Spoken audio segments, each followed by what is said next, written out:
Yo, what is good, Suav City? It's your boy Chalito Suav here with another video. Today is all about tracking and being a tracking engineer and things that you're going to want to do. I have a toolbar that I want to show you guys because this thing I've built because I've been recording in Studio One regularly for like 2 months. And when I dive into something, I go ham. I'm quick because I've been trained to do audio engineering.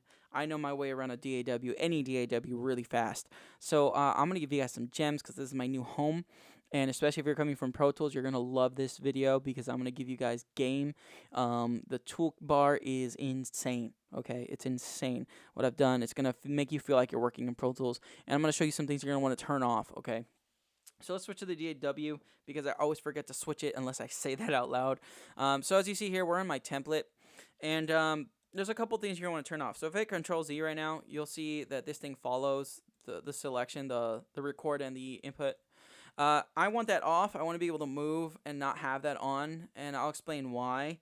Because if I record, okay, and then I move down, it moves the recording down, and that could be a problem. It can be an issue. Now, depending on your settings, if you don't have your settings correctly, you might not get saved because you can move back, right? But you can't move forward.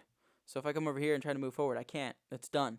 It happened to me when I was recording my girlfriend, Leslie. If you guys don't know, she has her own YouTube channel. There's a lot of harsh vocals, metal singing. So if you're interested, check that out. I mix her vocals and I record her all the time. But that happened to me when I first switched over to Studio One, and I actually didn't know that I could do that. But I just because I was trying to bend whatever, and I was freaking out. So just FYI, if that happens to you, you're not in total danger. I just didn't know I had to find the farthest take and drag it all the way back.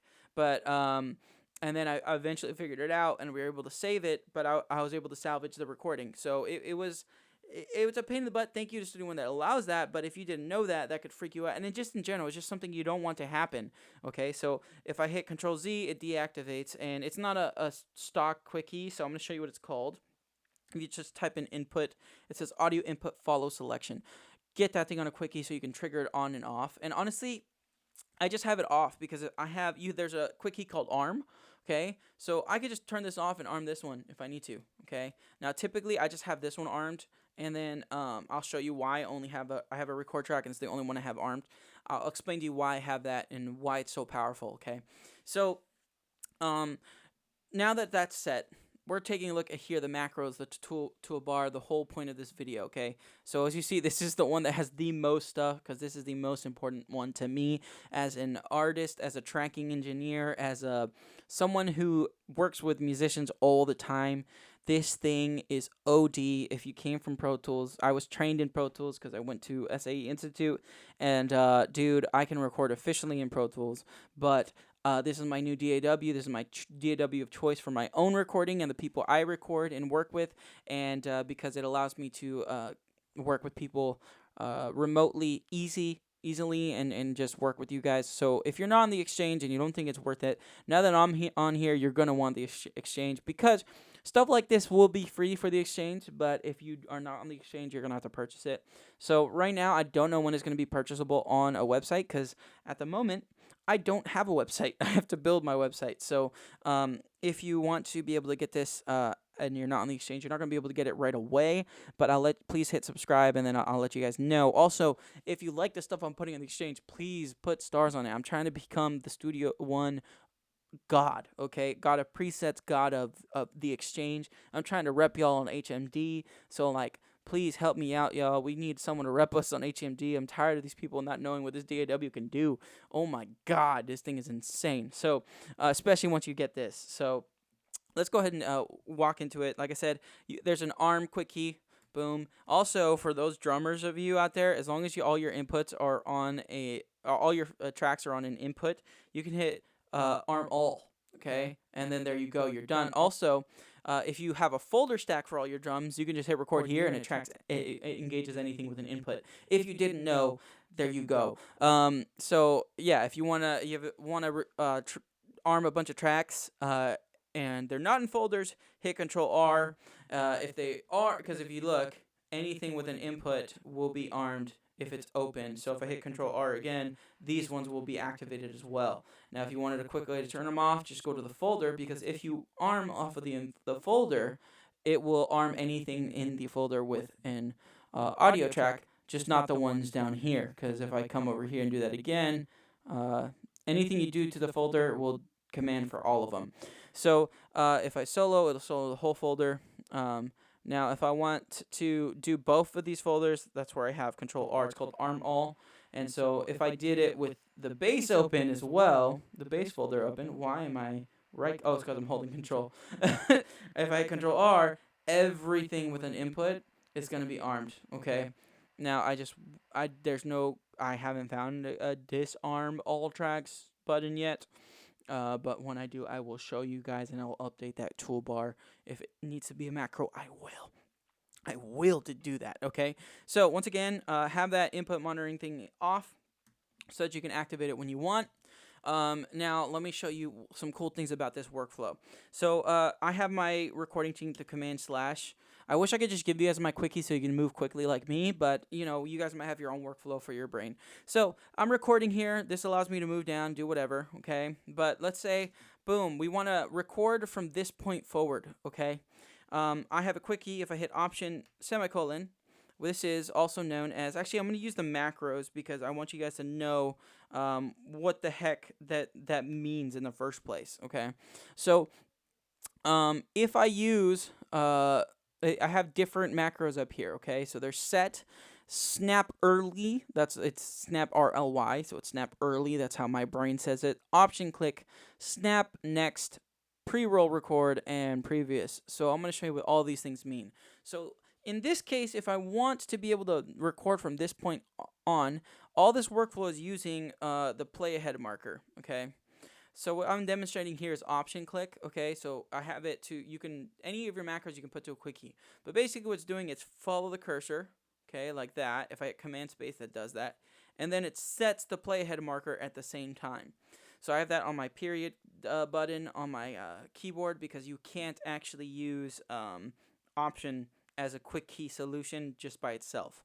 So I wish I could, because then it would be exactly like Pro Tools, but you can't. So here you go. There you go. Similar thing, and then that just means I can play from that point every time. Now make sure you have return to start on the play so that it can do this efficiently for you.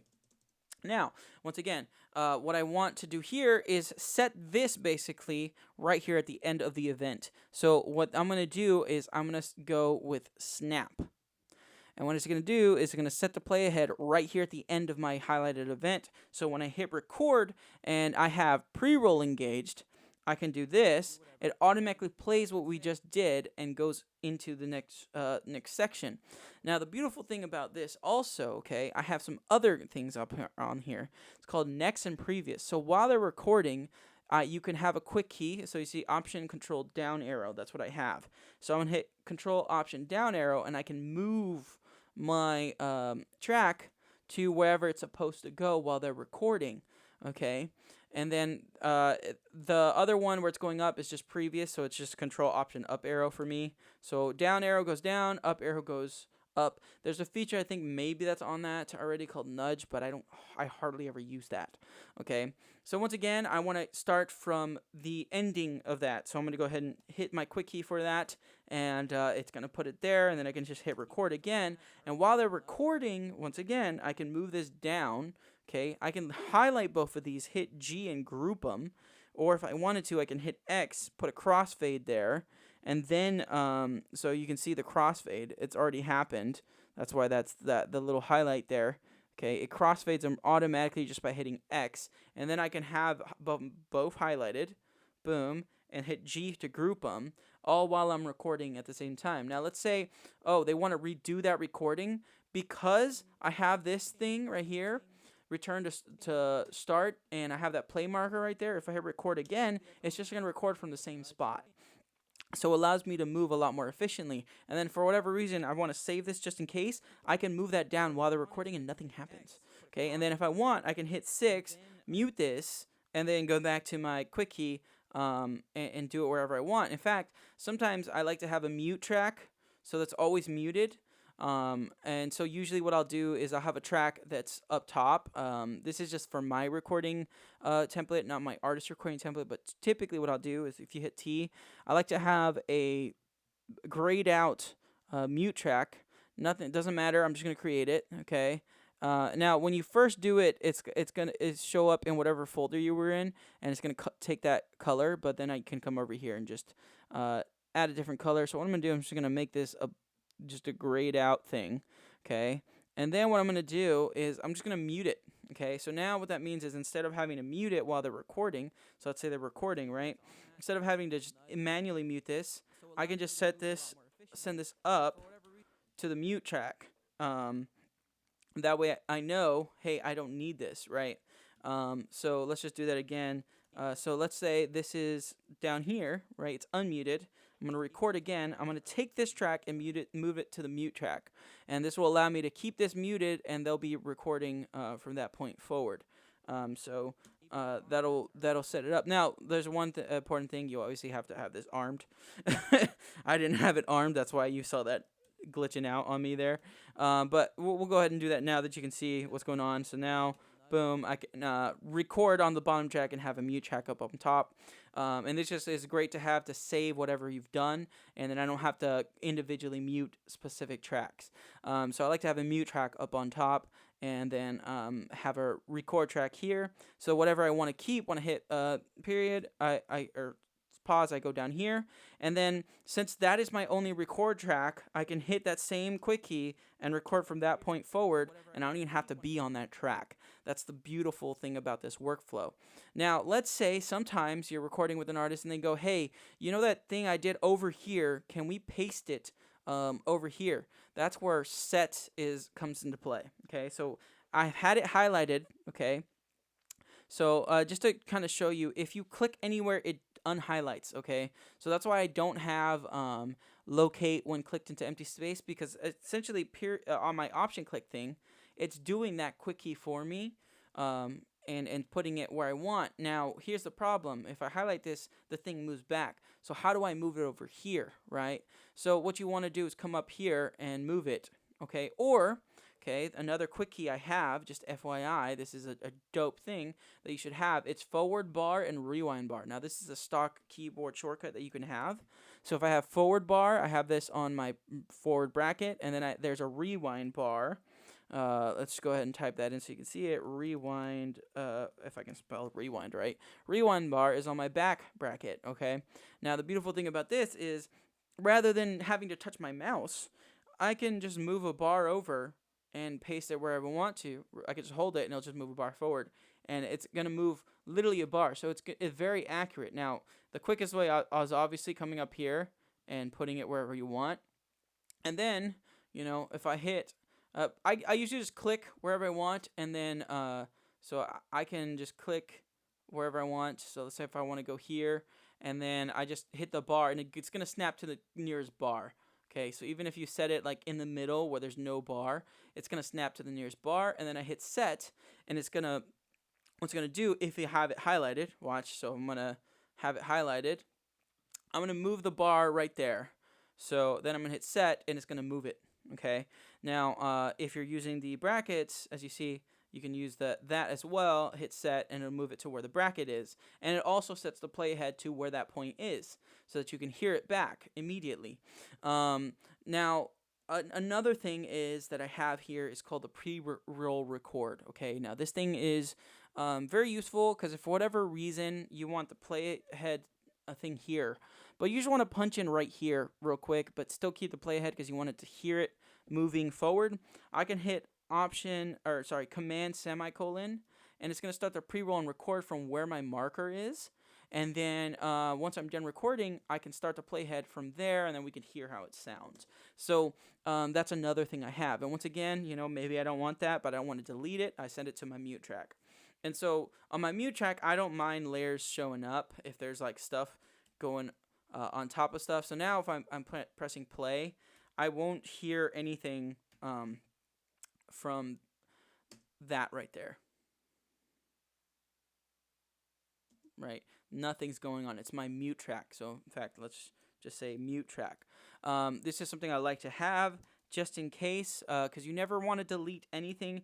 Now, technically, they do move back into the files until you physically delete them, but I like to have them there, easy access. I do not want to be having to search for a file that all of a sudden we want.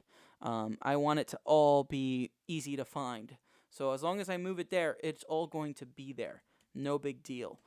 Even if I were to record right here, right, and then have it go over or do anything. Sorry, I don't have anything armed, so let's come down here and arm the track. And if I have anything not going over, so what I'm going to do is, once again, I want to overlap this right here, right? So I'm going to hit the set, and, well, first I'm going to highlight this, hit this, and then hit set, and then it's going to move it over, and then I'm going to move it up. Okay, so now it's overlapped right here, but if I unmute it, I can kind of see everything. It doesn't matter. I can listen to everything. I can see everything. I can just adjust anything I want. All my tracks are there. So whatever I wanted, it's there. It's all there. Okay, and if you move something, the track under it will appear again. So if I move this track, I can see anything that I had that I wanted. So like I said, this is a really quick workflow. So once again, just so you guys can see kind of everything that it does and everything that you want, have the loop on start option available, so that way whenever you are recording, okay, so if I hit space, okay, do this, it's always going to go back to the beginning, okay. The reason for that being is if you record an event, okay, so I'm recording an event right here, okay, and then I want to record from the end of that event. I hit my quick key for that, which is the snap, okay. If you do not have it set to the loop, it won't allow you to record just right there from the end. And then you could set your pre-roll to different things. If you go to the metronome, you can set your pre-roll to 2 bars. If you think it needs longer, it depends on the tempo, you might want it 2 bars. I find 2 bars to be a little bit excessive most of the time. So I'm not usually doing that, but you never know. Maybe you need that long. It really just depends on what your tempo is and how much they need to hear.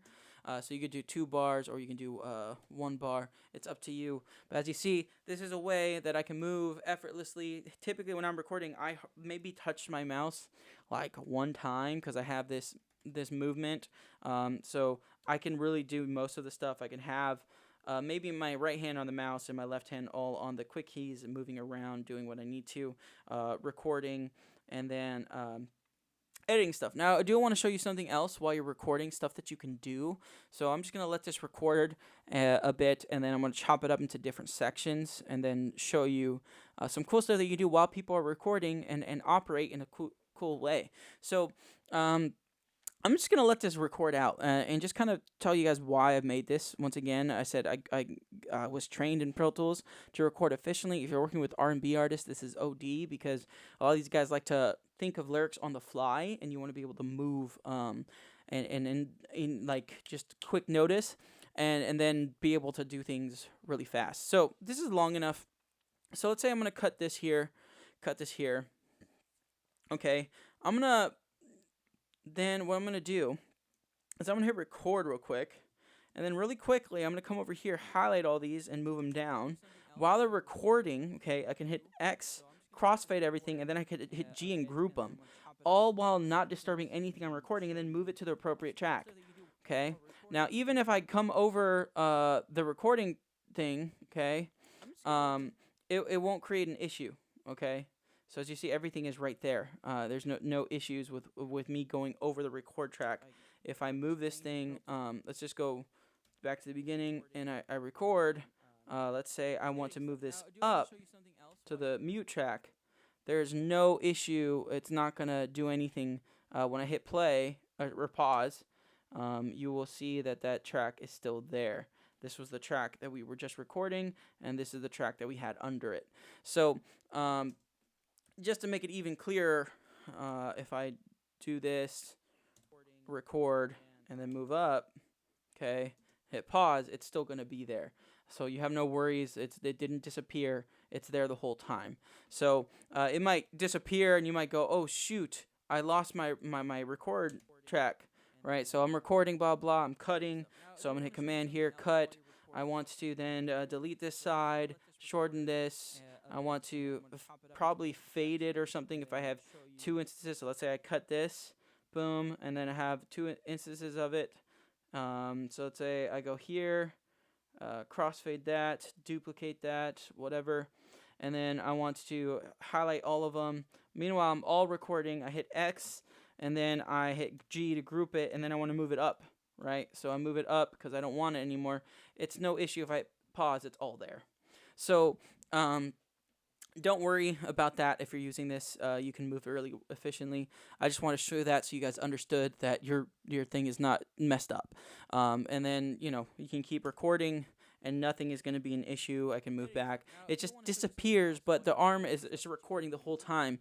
So if for whatever reason you think you've lost it, don't worry about it. And then I could just hit pause, and once again, it shows up. That right there is showing you the difference between the track on top and the track on the bottom. So if I delete this one, that one is right there, right? Now if I hit that and I delete this one, you'll see the rest of this one right there. So I don't have to worry about whether or not I'm interrupting my recording when I decide to move a bar from here up there, because it's not going to get in the way.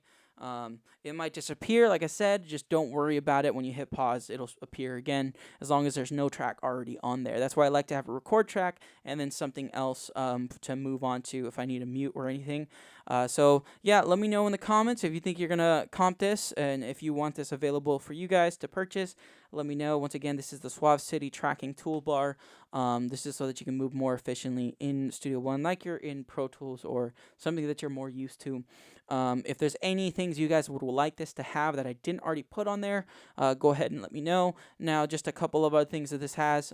Track out, basically just a quick thing for me to do track outs. What it does is it disengages the plugins, that all the plugins.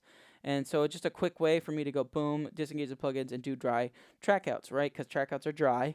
And then multi-track leaves them on, okay? And I do it like this because I want them to be called the right thing. I know in Studio One they call them stems, but stems are not trackouts or multi-tracks. Multi-tracks are processed, trackouts are dry, and stems are group masters. So know the difference, okay? And then a 2-track is obviously a stereo track. So that's just a quick rundown of what the truth about tracks are. So multi-tracks have processing, trackouts are dry, stems are group masters, and then 2-track is a stereo track.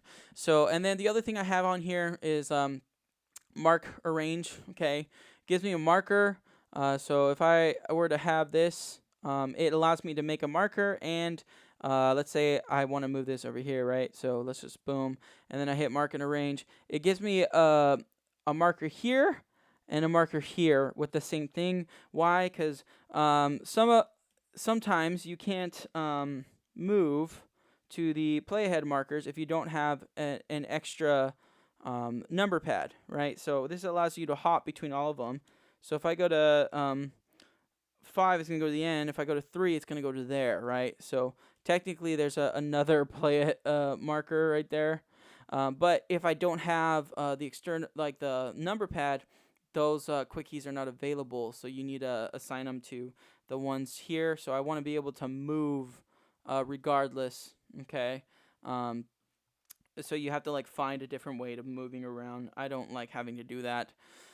But yeah, that's why I have that there. So it's just going to allow me to have both at the same points so that I have no issues moving forward. Now, just FYI, if you do make an arrangement thing and then you move your stuff, it will, just so you can see what happened there. If I have this track here and then I decide to move this, all of a sudden everything moves with it.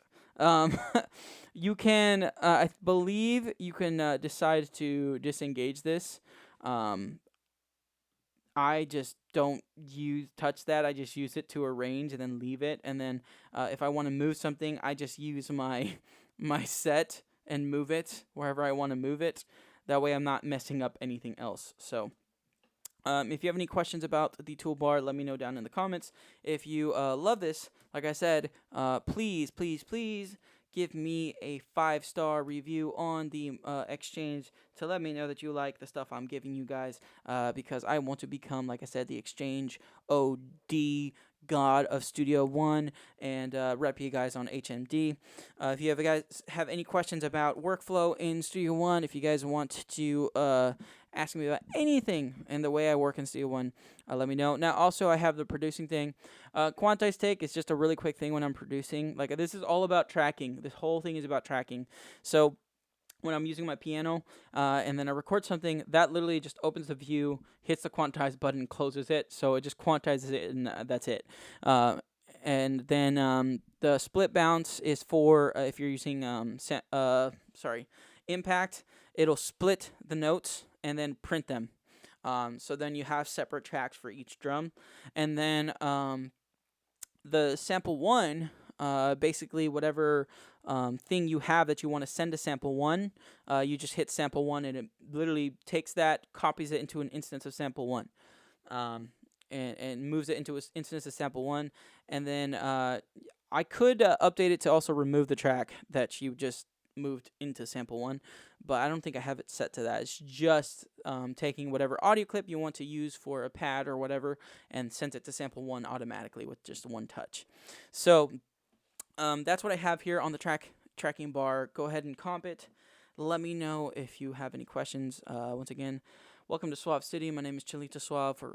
Subscribe for all things rock and R&B and all things Studio One, because this is my new home. Now, if you guys need any help with Pro Tools, I can let you know about some stuff in there, because I know it is technically the industry standard, even though the industry is shifting more and more every day away from it. Typically, studios are still tied into that thing, and to be honest, it's not necessarily a bad thing, because it would be hard for these guys to there's a bunch of other good plugins, or a bunch of other good DAWs, but if every studio decided to choose a different DAW, that would be the hardest workflow to deal with, to go from one studio that operates in FL, another one that operates in Studio One, another one that operates in Logic, and you're trying to be able to travel and work in the same thing every time. I think that's why studios don't go away from Pro Tools, because it's just easier to all be on the same one. And it's like, how do you guys decide which one universally you're all going to be on when you guys are already on one that's, universally the same? It just makes things easier. That's why it's always going to be it's like Ivy League, Pro Tools is the Ivy League of DAWs, right? They're Ivy League because they're the oldest schools, okay? They're the oldest DAW, or they're not necessarily the oldest, but they're the oldest that studios were introduced to and meant for the studio. Logic wasn't necessarily meant for recording in studios. It was meant for producing. So when it was called eMagic, I think. And Pro Tools was designed for the recording studio. So it makes sense that they're still in it, even though a lot of people hate it and it's just not intuitive. So if you need to learn Pro Tools, let me know. I can make some Pro Tools videos and how to do this crazy workflow that I'm showing you on Pro Tools as well. All right, guys, have a wonderful day. Go comp the Suav City tracking toolbar, and let me know of any other ideas you guys might like to see on the tracking toolbar that I don't have on there. But I feel like I have everything I would need for tracking in a more professional and efficient way. If you think there's something else you might like on there, you can add it. Now, obviously, everything has the Suav City label on it. You could change it, but it's just branding. And my favorite colors are purple and red, as if you guys haven't been able to tell. And then I also, I might, to make it easier for you guys, I might change if I go over to this, I might change this to like next to a down arrow and up arrow for the previous. And then the option click, I really don't know what else to say there. I don't know what I can use for that. Pre-roll record, it's kind of self-explanatory. Snap, maybe I can put a thing with a bar in the end of it. But yeah, I don't know. Give me some ideas if you guys think I should add something, maybe for like the console button, just to you guys to know what that does. If I hit it, it literally just separates the console by default. So if it's attached, I just hit that, and it separates it immediately. And so when I hit it, it separates it. So there you go. It either puts it on or puts it off. So then when I hit to go to my console, I can have it on, or I can detach it without having to what's it called? Without having to come over here, hit the arrow to detach it. You could have it on a quick key, so that whenever you hit your console, you can have it either on another page or right there in the window. So that's what that does. It just toggles that in, out, in, out. So, all right, this has gone on a little bit longer than I'd expected because I'm trying to just show you guys everything. But yeah, there you go. This is the Suav City tracking toolbar for tracking in a more advanced way in Studio One. Let me know if there's any tips there that you guys didn't know about, and if you're excited for this toolbar. Peace out.